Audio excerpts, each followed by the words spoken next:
if you would, give those doors next to you a gentle nudge so that they are securely latched. These doors are latched, not locked, so please do not lean or sit on them at any time. Please remain seated at all times while the vehicle is in motion. When we come to a complete stop, you can feel free to stand up and get a better look at the animals or take a photo. In the event of a medical emergency, if you're in the last two cars, press the yellow strip above your head. That'll send me a signal that you need my assistance. If you are in the car directly behind me, tap on the glass or get my attention by waving at me in the rearview mirror.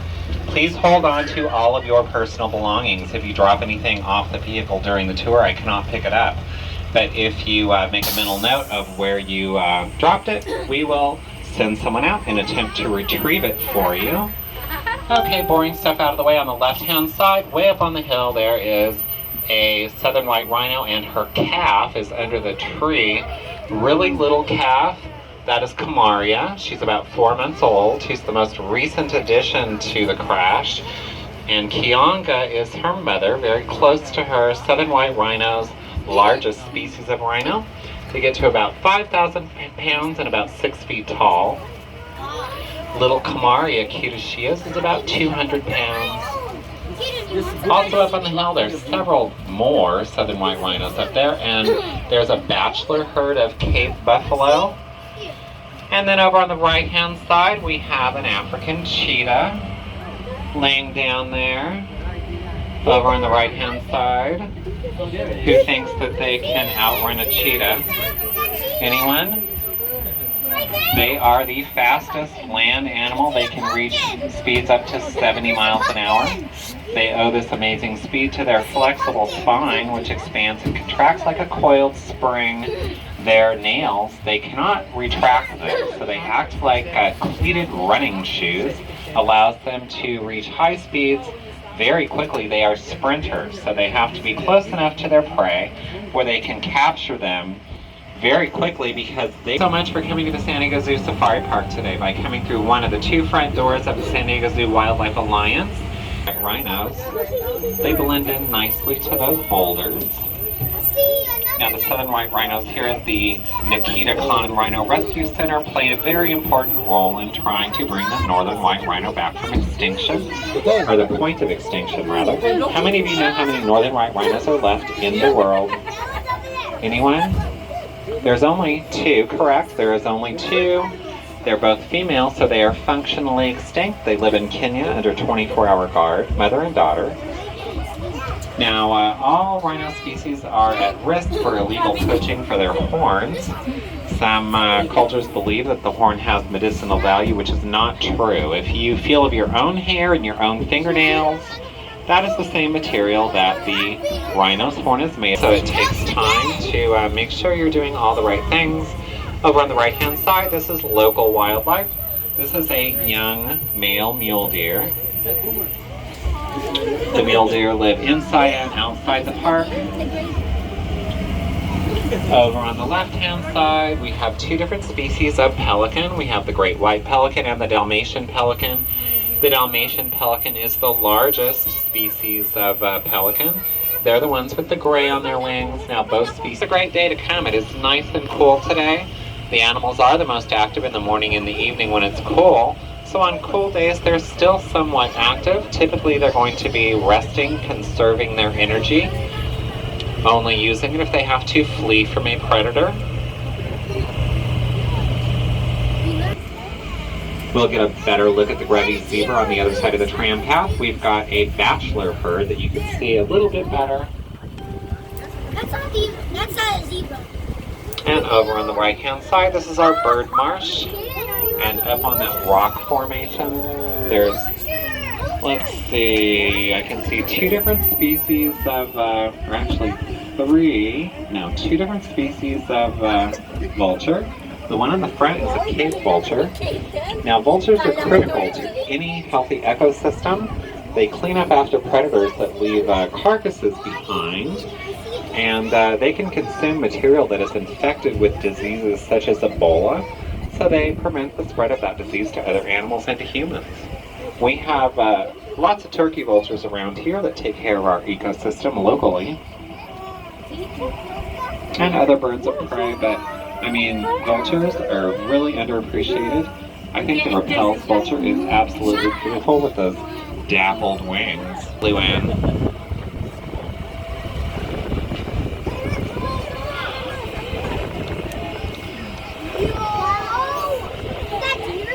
Now over on the right-hand side, the passenger side of the vehicle, these are Sommering's gazelles.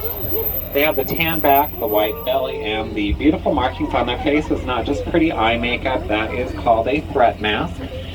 It serves a couple of purposes. It elongates their horns and helps them look a little more intimidating to a potential predator. It also hides their eyes, makes them a little more difficult to. Brown coat with the white belly and those ribbed horns that curve back towards their back. Notice they have the threat mask as well, elongating their horns, right? It helps them to look a little more intimidating. And it also hides their eyes, makes them a little more difficult to find. And notice how they're laying. This is not by accident. This is a learned behavior called an alert circle. They're looking in different directions so they can see a predator coming before it is right on top of them. Sable antelope, that is a behavior that will be carried over to other species of antelope as well, including that Sommering's gazelle. We didn't see it with the Sommering's gazelle, but they do the alert circle as well. And over on the left-hand side, we have Maasai giraffe. They are the tallest species of giraffe. In fact, that male right there, the one with the dark spots, that's the breeding male. He is 18 feet tall. The rule of thumb for the tongue is 1 foot of height. So his tongue is about 18 inches long. Now, giraffe have what is called a prehensile tongue. If you look up front and look at my finger, your index finger, if you curl it around, that is how their tongue works. They can wrap it around a branch and strip it of its leaves. Giraffe are uniquely designed to take advantage of a food source that is up higher than other hoofed mammals can reach. So nature created wildlife that could take advantage of a food source that was otherwise going unutilized. Also, interestingly enough, giraffe have the same number of vertebrae in their neck that we do in our back. Their vertebrae tend to be as big as our head. So much larger. Help them to support that long neck. Baby, happy birthday! The neck is very muscular, very sensitive to touch. Now over here on the left-hand side, these large black creatures that are laying down, that is Cape buffalo. This is the only herd in here that will actually fight as a unit if the herd is threatened. So they put the young in the middle, and the more mature adults will take a defensive line in front. They will take on a pride of lions, and they are capable of defeating them. They will stomp them to death. They are such an effective defensive unit that even lame individuals can continue to thrive in the herd because they are being protected by other members of the herd. Under those trees, this is a breeding pair, Arya and Kendi. Notice they are much smaller than the southern white rhino, and they are not as social. The southern white rhinos, the females require other females to be around in order for them to go into estrus and breed. That is not true for other species of rhino, including the eastern black rhino. The eastern black rhino lives a solitary life.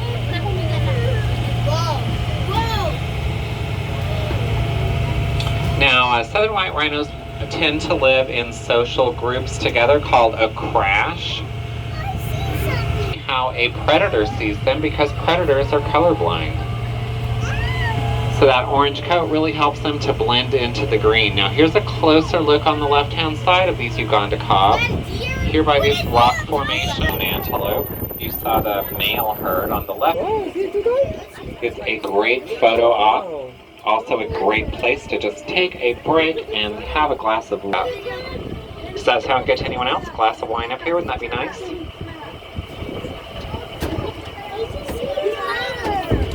Now we have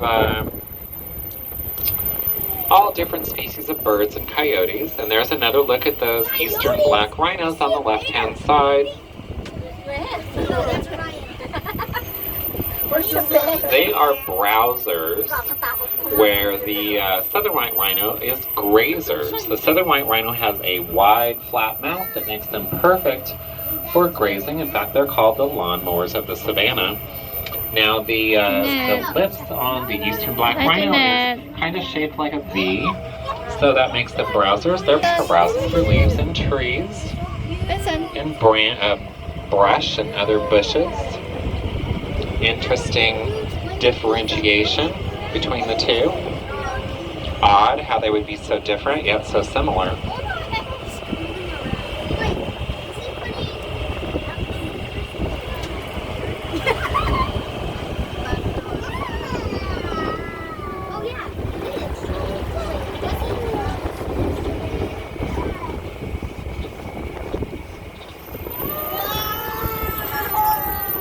Alright, so down there on the left-hand side in that enclosure with those cylinder-type buildings, that is the bachelor herd of Grevy's zebra. Now, Grevy's zebra are the tallest species of zebra, the largest. They're 5 to 6 feet tall. And those striping patterns on each one are unique to each individual. They can identify each other by those stripes. A herd of zebras together is called a dazzle, perhaps because it can be confusing to a predator. When they face a predator, they start running in different directions. One individual blends into another, so it looks like one big zebra to the predator. They can't pick out one individual to attack. As I said earlier, there is safety in numbers. If you notice, all these herds tend to stick together, and that's why, because there's safety in numbers. Now, with those stripes, if you put your hands one on top of the other like this, like I am doing, and you spread your fingers and you do this, that is kind of how a predator sees these zebras when there's a bunch of them together. They're also in an enclosure by themselves because they are bad roommates. They used to be out among the other herds, and they were such an annoyance that we had to put them in their own little habitat. They can only get along with each other and barely do that.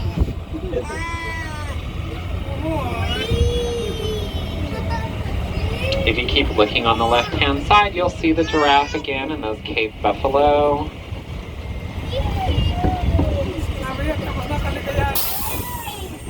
Is this a train?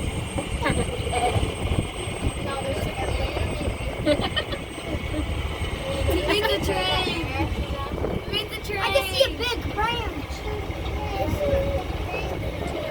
And down there on the left-hand side, that tree that looks like a bonsai tree in that little green valley, that is actually an African coral tree.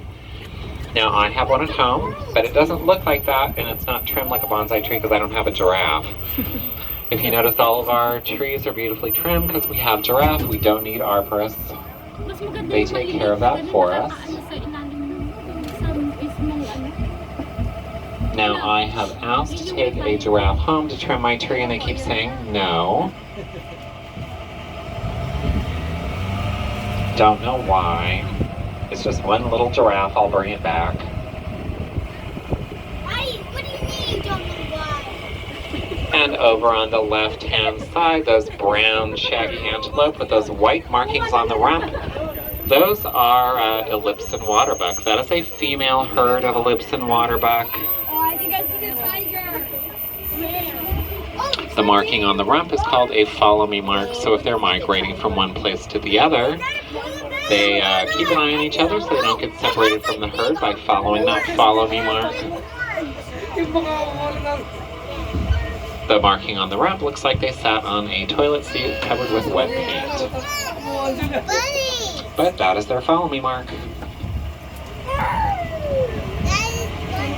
Ellipsan waterbuck.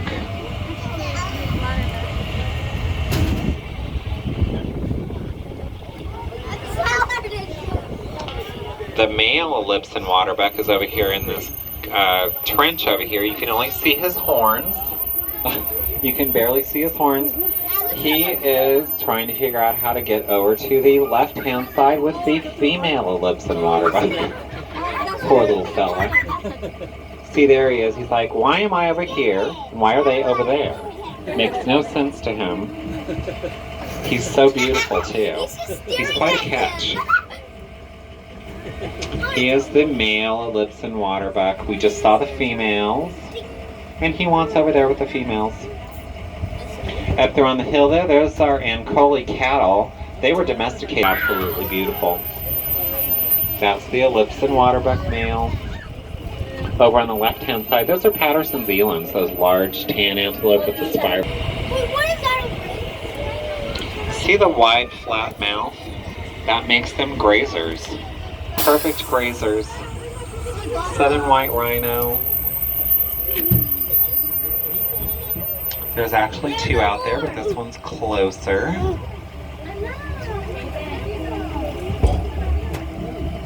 And no more lollipops. Oryx. The fringe-eared oryx are the tan antelope with the long, straight horns. The Ego Zoo Wildlife Alliance, you enable us to continue our conservation efforts around the world, and this makes you an ally for wildlife.